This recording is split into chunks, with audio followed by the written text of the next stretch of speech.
And we are.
Hi, we're just waiting for a few more people to join. We'll start in a couple of minutes.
Hello, welcome to the DevOps Underground meetup.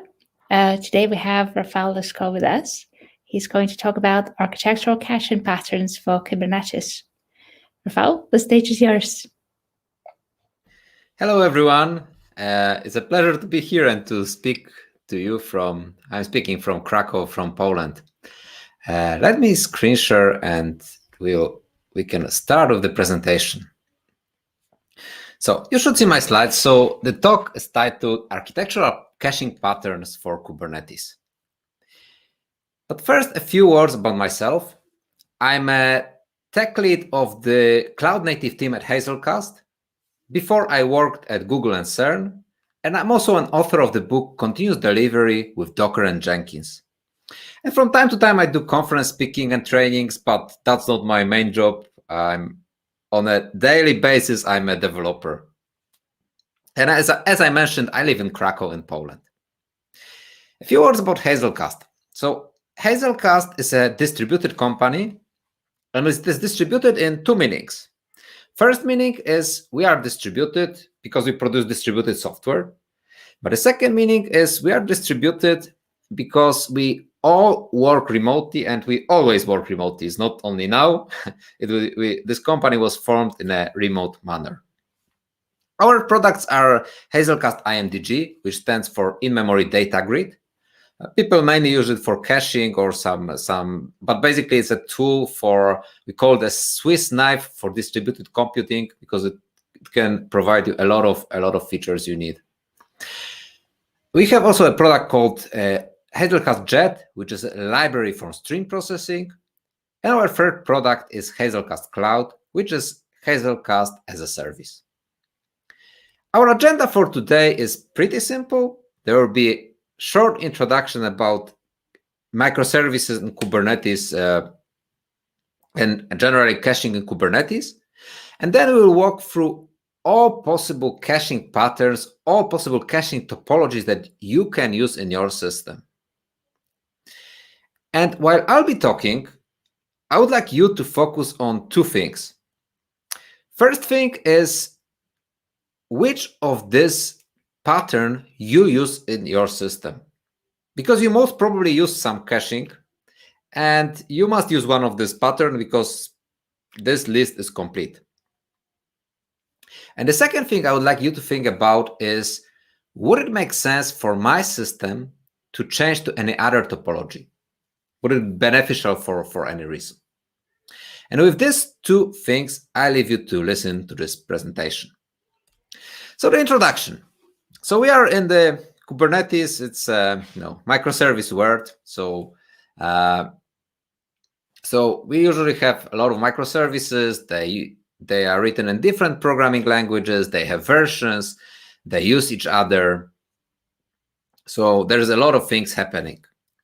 Now the question for this talk is, on this diagram, where is the right place to put the cache?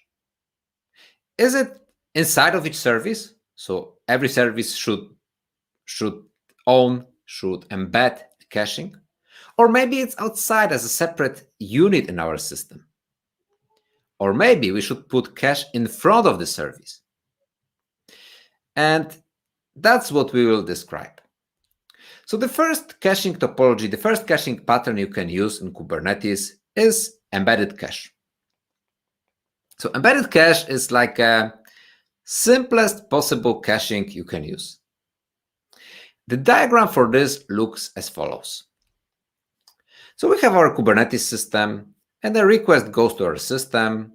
It goes to the Kubernetes service, and then it's load balanced to one of the Kubernetes pods. And in each Kubernetes pod, we have an application, and application uses cache. So request goes to Kubernetes service, it's forwarded to the application. Application checks, okay, hey, cache, have I executed such a request? If yes, take it from the cache. If no, do some business logic and put the value into the cache and return the response. So very simple. This is so simple that you could even think about implementing this logic inside your application on your own.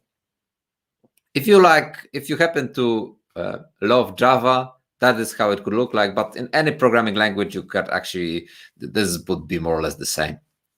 So we process the request. Request goes to our method, process request. We check if the request is in the cache. If yes, return it from the cache. If no, execute process, put the value into the cache, and return the response.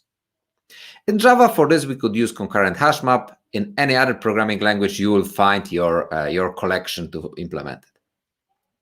So you can implement like a caching on your own with such a simple code. However, you'd better not do it on your own. You'd better not do it because a collection is not a cache. It's not a cache because it does not have eviction policies, max size limits, statistics, built-in cache load. There's no expiration time, no notification mechanism. So it lacks a lot of features that we would expect from the cache to have. So you better not implement it on your own, especially that there are a lot of very good and actually very small libraries that you can use for caching. If we stick to Java, a very good library is Guava Cache. And in Guava Cache, you can define all these features that were lacking from the collections upfront in the constructor. Another good solution for Java is Cache, but as I said, in any programming language, you will find a good library for caching.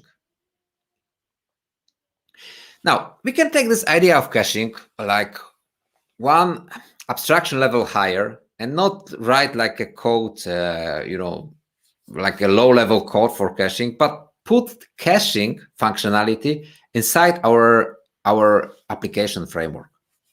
So if we stick to Java, the most popular application frameworks, obviously Spring. So this is how the caching would look like in Spring. So if we would like to introduce caching to the Spring-based application, all we need to do is to add cacheable annotation with the name of the cache. And now every call to the get book name by ISBN will first check if the given ISBN is found in the cache called books. If it's found, just return the value from the cache.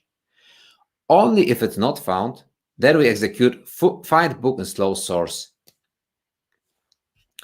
But be careful with the Spring because for some reason, Spring uses concurrent hash map by default. So you are better off. First thing you do is to change your caching manager to some caching library. So okay, so we have this first caching topology, embedded cache. It actually works very well. It's very simple, but there's one problem with that. So imagine now the following scenario. Request goes to the Kubernetes server. It's load balanced to one of the application. Let's say it's load balanced to the application on the top. We do some processing, put the value into the cache, and return the response. So far, so good.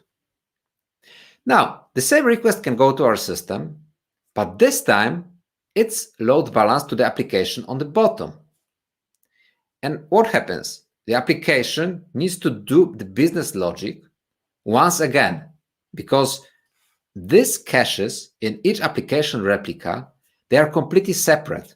They don't know about each other.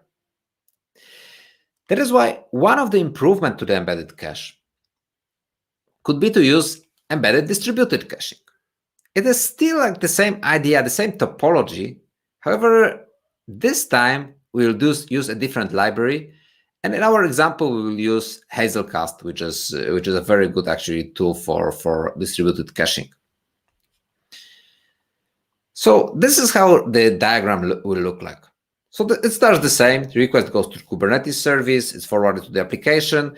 Application checks if the value is in the cache. But this time, every embedded cache in every application joins the same caching cluster. So no matter which cache instance we use, it stores the same data.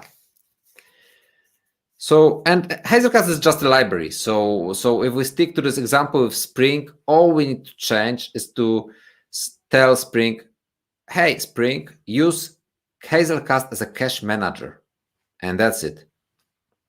Then Hazelcast will form a distributed cluster, and this will be in a consistent manner stored in Hazelcast. Now, it looks pretty simple. I mean, it's actually very, very simple to use it. But you may wonder, like, how they form the cluster, how they discover each other, how this, if we go back to the slide, how this caches, we are in Kubernetes, how they will form a cluster. So we thought how to solve it and how to make this configuration work everywhere. And we came up with the idea of the discovery plugins. So I mean, by default, if you execute this on your laptop, and I actually encourage you to execute exactly this code on your laptop, it will automatically if you start multiple application replicas, it will automatically form cluster using multicast. But obviously, we are in the Kubernetes world. Multicast will not help here.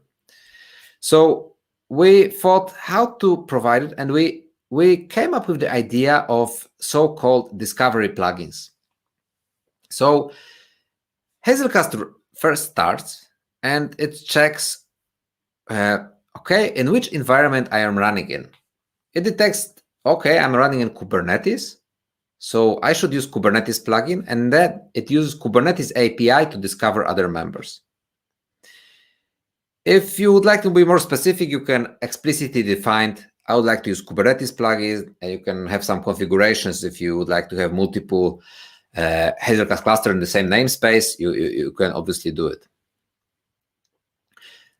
So we have plugins for most cloud environments.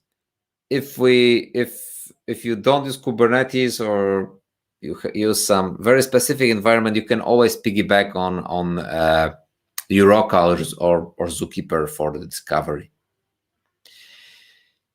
If you're interested in details, we have like documentation, we have guides, we write blog posts, so you will find your way to how to set it up. It's actually super, super simple. So we ended up with this embedded distributed caching. So that is all I wanted to tell about embedded caching. So let's do a very quick summary of embedded caching and give some pros and cons. So from the good sides, it is very simple configuration, simple deployment. You just use a library and the cache goes together with your application. It is very low latency data access if you think about it, because your cache is together with your application. And you don't need some ops team or the ops effort needed to deploy the cache, because again, it goes together with your application, no problem. From the downsides, the management of the cache is not super flexible, because inside your application, for example, if caching data grows, it grows together with your application. That is not always good. It's limited to your, in our case, it was JVM-based applications, but it's limited to your, library is like, needs to be written in the same programming language as your application. And the data is collocated in the application, in the same container. Okay, we covered embedded cache. The next one on our list is client server. Client server is kind of a database style. It's good old database style that we deploy caching servers separately and use cache client to connect to the server. This is how it looks like. So again, request goes to our system, it's forwarded to one of the application. Now the application uses cache client to connect to the cache server, which is deployed separately. In the Kubernetes world, we will deploy it obviously as a stateful set, rather not as a deployment, because cache is something that stores the state. So in our scenario, each replica of the Hazelcast will be somehow different because it stores different data. So if you look at this diagram and compare it to what we've seen before in the embedded pattern, there are two differences two differences between this diagram. What is this one? So we have something new on our diagram, and this something new. It's like it's separately managed, which is good and bad. We need an ops team or some DevOps effort to manage and maintain our cache server. But there's also a second difference. The second difference is this part. So we now use cache client to connect to the cache server, which means that cache client can be written in totally different language than the cache server, because there is a well-defined protocol in between. So it's actually, we are not longer bound that, caching server needs to be written in the same programming language as the application. We are free to use whatever we want. And that is very common strategy in Microservice World, that we deploy caching server or caching servers, and we have applications written in different programming languages, and they use this caching server. Obviously, we are in the Microservice world, so each application should use a separate caching server, or at least a separate schema. It's the same idea of the database. We should not share any data in between applications. So client server is very common pattern. I would say it's like the number one used. It's so common that this Redis, Memcache, it's the only pattern actually that you can use it. You cannot really embed Redis or Memcache, because Redis is, I think, written in C, I guess, and Memcache, I think, the same. So you cannot embed it in your Java, Go, or whatever application. Okay, how to set up the server and use it with the client. So with the Hazelcast, it's the easiest way to set up Hazelcast in Kubernetes is to use our Helm chart. So with one command, Helm install Hazelcast, you already have a caching server. That's it. We also provide an operator, so you can use an operator. It's also to deploy Hazelcast. Now on the client side, this is how it looks like on the client. We stick to Java, but you can use it with other clients, no problem with that. So in Java, you just specify, okay, I'm running in the Kubernetes environment, so enable Kubernetes plugin and use this client. Actually, if you don't define this Kubernetes plugin, the client will actually find it will detect it's running in Kubernetes and will use the plugin anyway. So as you see, very, very simple. Okay, so we ended up with this diagram with the client server scenario. I can tell you that from what we see, from the people that use and organizations that use Hazelcast, usually this cache server, the maintenance of the cache server, is done by a separate team in the organization. Even it's very frequent that it's even a separate department, like an ops department, and they provide databases, also Hazelcast, etc. So if it's done by a separate department, we can even move it one step further and move this server part into the cloud. So the cloud is it's still the same idea, we use client to connect to the server, but it's a very specific client server where your server part is managed by a different organization. So this is how it looks like. So we have, again, application that uses client to connect to the cache server, but this time it's located in the cloud, so you don't have all this management. You don't need ops team. You basically paid for the service. If we stick to the Hazelcast cloud example, so how it looks like. So you go to the web console,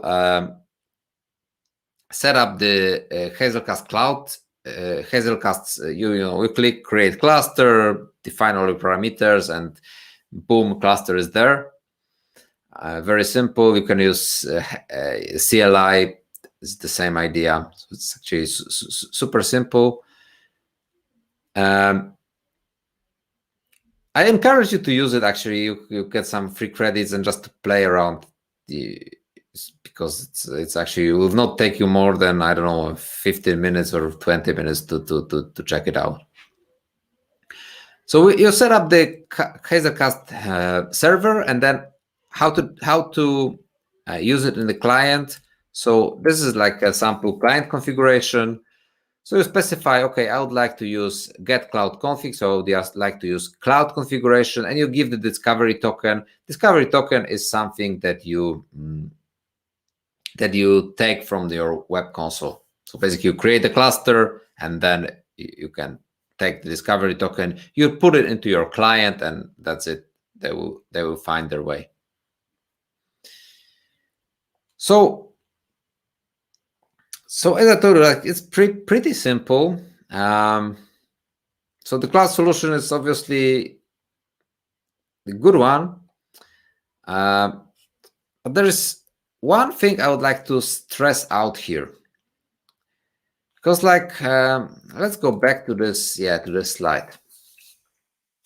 So everything looks super simple in this diagram. There is one thing we have to think about. So we are in the caching domain is like a domain of very low latency. Basically, you use cache to have very fast data access. So it's important where your cluster is located. That is why when you create your Hazelcast cluster in the cloud, make sure that you use the same region where your application is located, because otherwise you don't want your request to the cache to travel from US to Europe, for example, or from Asia to America, or it's like you just need to be in the same geo region. But that is not enough. I mean, the region is not enough in the domain of caching. So the second thing you need to think about is the cloud, the underlying cloud provider. Because we, as a Hazelcast, we don't provide the infrastructure, we don't provide the machines. You can choose AWS, GCP, or Azure. And you should choose the same provider where your applications are running. So if you use, for example, GKE in Google Cloud Platform as your Kubernetes cluster, then make sure that you create your Hazelcast instance on the GKE, because otherwise you don't want, again, to travel your request to travel from GCP to AWS, because it would be slow. But that is still not enough. Even if you are in the same cloud provider and you are in the same region, the requests, we are, again, like this scenario may be good enough for a database, but not for the caching. The third thing you need to do is to do a VPC peering. So we provide a functionality of VPC peering. You can peer your virtual network where your application is running with the virtual network we created for you in the Hazelcast cloud. And then finally, your application and your caching cluster are in the same virtual network. So there's not even one router hop in between. And that's all to provide like very low latency data access. So you have to think about it, like even if your cluster is provided in the cloud. Now, if you use on-premises client server, it's the same. I mean, you have to think where your server is, and you'd better set it up in the same local network.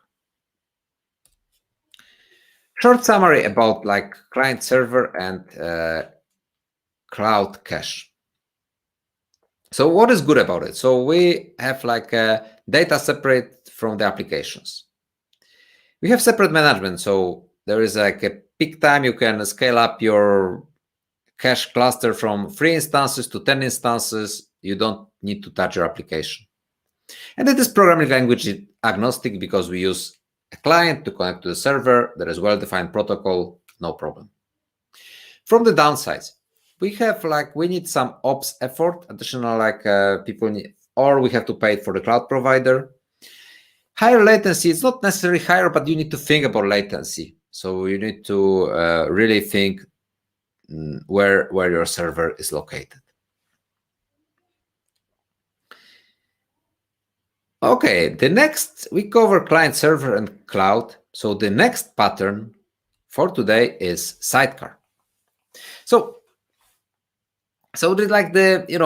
this embedded client server, these are quite old patterns, old topologies, but the Sidecar will be something new because Sidecar is related to container-based environments. We see it now most in Kubernetes, but it's not only for Kubernetes. Sidecar is a pattern for any container-based environment. So how it looks like. So maybe a short introduction about Sidecar. So Sidecar is when you have normally in the pod you have your application container, but if you add some additional container for any reason, that additional container is called a Sidecar container. And the best example of this is you put logging agent, which redirects logs of your applications to some external system. So you add some agent to your pod. And in our case, we will put cache server as a container as a Sidecar. So how it looks like. So starting from the request again, it goes to Kubernetes service, it's load balanced to the application, and the application uses cache client to connect to the cache server, but the cache server is always located in the same pod, so it is accessible via localhost. And obviously, all of these cache containers, they form one consistent caching cluster, like distributed caching cluster. So this solution from the user perspective, this is somehow similar to embedded mode, somehow similar to the client server mode. It is similar to embedded because now we have cache and application on the same physical machine. Because Kubernetes guarantees that all containers running in the same pod are scheduled in the same physical or virtual machine. So there's also no discovery needed because the network is shared. You can always access your Sidecar using localhost. But it's also similar to client server because you can use different programming languages now, because after all, you use cache client to connect to the cache server. And there is some isolation on the container level between application and this cache server. How the configuration looks like. So from the application perspective, we just define, okay, connect to this cache server, which is located at the local host. So here the configuration is static. We just connect to the local host. That's it. How it looks like the Kubernetes configuration for that. We have our deployment with two containers. One is this application logic, so the application container, and the second one is cache server. That's it. So this is pretty actually straightforward to set it up. We have a blog post on how to set it up. I will share a link with you. Short summary about Sidecar caching. So from the good side, configuration is simple. Again, it's programming language agnostic, low latency, and some isolation of data and the application on the container level. From the downsides, we again don't have flexible management because we do with the cache, everything we do with cache, we do it together with the application. And data is after all collocated with application pod. So it's not completely separated. We covered Sidecar. So the last caching pattern for today the last thing I would like to show to you is reverse proxy caching. Reverse proxy caching will be, this is something totally different from what we've seen so far.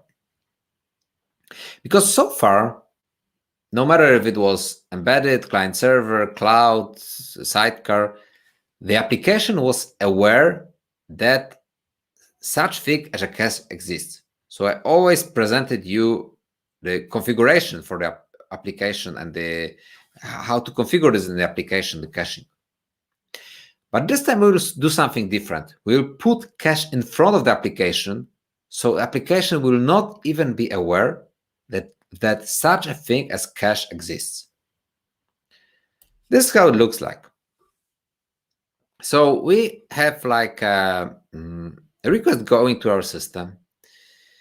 And before it goes to Kubernetes service, it goes to a cache. The value is checked in a cache.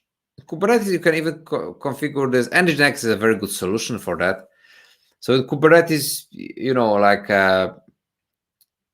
even the mainstream implementation of ingress controller is based on NGINX, so you can configure it there. And if request is checked in this reverse proxy cache, if the value is found there, then we don't even go to Kubernetes service, and we don't even go, doesn't even go to the application. We just return the response. So you see, like we cut it at the level of basically, usually it will be ingress controller in Kubernetes. And NGINX is a very good solution because it's very mature, and it's also simple to configure. That is the configuration you need for NGINX to configure caching. So that is actually the simplest configuration. Obviously, you can configure way more.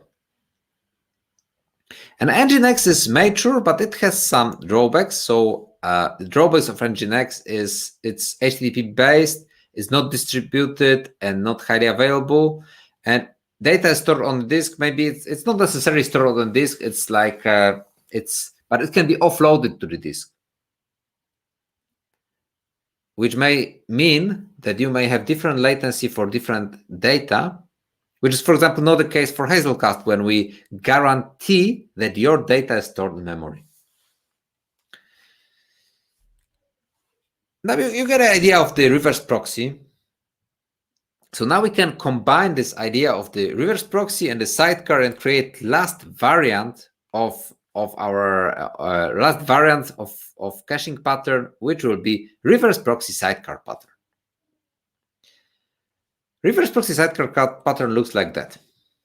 So request goes to our system, Kubernetes service. Now it's forwarded to one of the Kubernetes pods, but this time it's not the application container that receives the request, but it is what I called reverse proxy cache container. So basically like interceptor of like network interceptor of the request. So before going to the application, we first check, okay, if we have the value cached, return the response. If not, it goes to the application.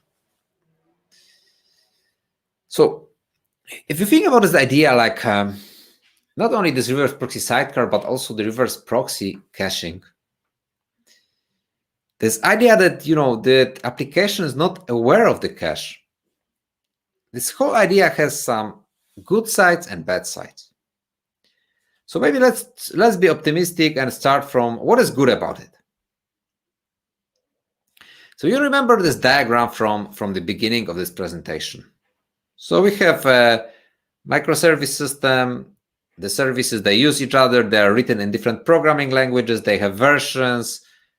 Generally, like a lot of things is going on here. So now with this reverse proxy caching, we can look at this architecture, look at this diagram, measure the performance, and we can say, okay, I would like to introduce caching for this service and that service. And that's it. You don't need to go to the application code. You don't need to modify anything. All you need to do is, in a declarative manner, on the configuration level, specify, I would like this and this service to get cached. And that is the whole beauty of reverse proxy caching, actually. How it looks like this reverse proxy sidecar caching, how it looks like in the configuration. So usually you will see like 3 containers, actually, maybe starting this time from the bottom. It will be our application, that's probably clear. The second one will be this caching proxy, this caching server, and caching like also the interceptor of the traffic. And we usually need also some init container which will modify the IP tables inside our pod so that any request coming from outside on a given port does not go to the application but goes to the caching proxy. But the same request inside our pod, it goes to the application. So we need to tweak the network.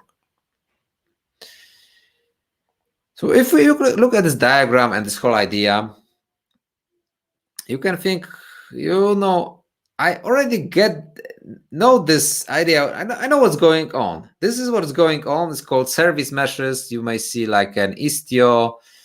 This is the same idea. I mean, it's the same idea because the whole idea of service meshes is that you can specify something in a declarative manner on the configuration level, like the traffic, like the security. So, and the same with the caching. You can specify like which service and how will be cached on the declarative manner. And also for a long time, Istio uses Envoy proxy. So for a long time, there was actually an GitHub issue to implement HTTP caching, and it was recently closed. So soon we will see like a caching inside these service meshes. But I also told you like idea of reverse proxy. It may sound great, but it has some drawbacks. So actually, if you detach your cache from your application, there is one thing that becomes way more difficult, and that is the thing called cache invalidation. And if you look anywhere on the internet, what causes the most issues with caching? Everyone will tell you the same. It's invalidation, meaning when to decide that your cache data is outdated. It's stale. You should not use it. You should go to the source, the truth of the data. And now, if the application is aware of the caching, we can have some application code to evict some value or to do something. But if application is not even aware of caching, that all we have is related to the protocol. So basically some timeouts, ETAGs. So basically the timeout. That's all we can do. So that is the drawback, but it's still, I must tell you, like, I really believe in the reverse proxy caching, and together with service meshes, I think that will be the good way to go with the caching. Short summary. So reverse proxy caching, reverse proxy sidecar caching, what it means to you. It means that it's configuration based and it's programming language. It's everything agnostic because like it does not even touch your application. And it's very consistent with the containers, Microservice World, service meshes. Now, what is on hype, like what is happening right now, that is this goes in line with that. From the downsides, we mentioned difficult cache invalidation. There is no major solution yet. I mean, NGINX is very good for reverse proxy, but if we would like to reverse proxy sidecar, there is no major solution yet. And it's protocol based. So we covered all the caching topologies, all caching patterns. So as a short summary, what I would like to mention, maybe not repeat anything I said. So as a short summary for this talk, what I propose as a summary is a very short decision tree which can help you decide like on the direction which cache topology you should choose. But a disclaimer, it's oversimplified. So it just gives you the direction. It will not answer the exact question. So this decision tree, the first question I would ask is, do my applications, do they need to be aware of caching? If no, am I early adopter? If no, you reverse proxy with NGINX or some other reverse proxy toolkit. If you're an early adopter, you can use reverse proxy Sidecar with Envoy, or you can we did a prototype with Hazelcast. You can try it. If your application is aware of it needs to be aware of the caching. The next question is, do I have a lot of data, a lot of security restrictions? If no, do I need to be language agnostic? If no, use embedded distributed. If yes, use Sidecar. Now, the last question, if you have a lot of data, some security restrictions, then the last question you need to ask is my deployment cloud? And if no, use client server. If yes, use cloud solutions. So this is what I propose as a very simple decision tree, which can give you at this direction where to look for. And as the last slide for this presentation, here are some links that I think are very valuable. So the first one is are the code samples for each of this pattern. So if you go to this first link, you can really execute each of this pattern I mentioned here. So I mentioned the presentation, the theory, but you can really run it at practice. This is you can just download it and run each pattern and see how it works. Second link is our blog post on how to set up Hazelcast as a Sidecar container and what it means to you. Third one is a link to to our prototype. Nothing you can do also on production, but our prototype of reverse proxy Sidecar caching. And the last one is a very good video talk about using NGINX for HTTP reverse proxy caching. So I really recommend watching this. And with this last slide, I would like to thank you for listening. It was a pleasure to speak here at this meetup, and I wish you a great evening. Thank you very much. It was a great talk, and I really enjoyed it. If you have any questions, please post them in the chat. Otherwise, we'll see you next time.